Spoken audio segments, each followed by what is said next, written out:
শুরুর জার্নিটা একটা ছোট্ট করে বলে দাও আরেকবার। শুরুর জার্নিটা 3 কিলো দিয়ে চালু করেছিলাম, 60 টাকা বিরিয়ানির দাম ছিল। আর এখন তারপরে 60 টাকা থেকে বেড়ে 65, 65 থেকে 70, 70 থেকে এখন 80 টাকা এসে ঠেকেছে। তবে একটা প্রমিস করছি, চিকেনের দাম 250 টাকার বেশি যতদিন না হচ্ছে এই দামটা এরকমই থাকবে।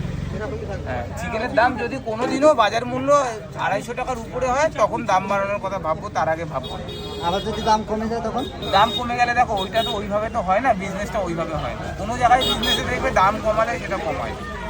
মানে চিকেনের সাইজটা কি একটু তখন বাড়তে পারে? হ্যাঁ, এইটা বলতে পারো, চিকেনের সাইজটা তখন বাড়বে। আর আমার একটা নতুন অফার আসবে 1/4, মানে একটা বিরিয়ানিতে একটা চিকেনকে 4 ভাগ করে দেওয়া হবে, সেটা নতুন আসবে।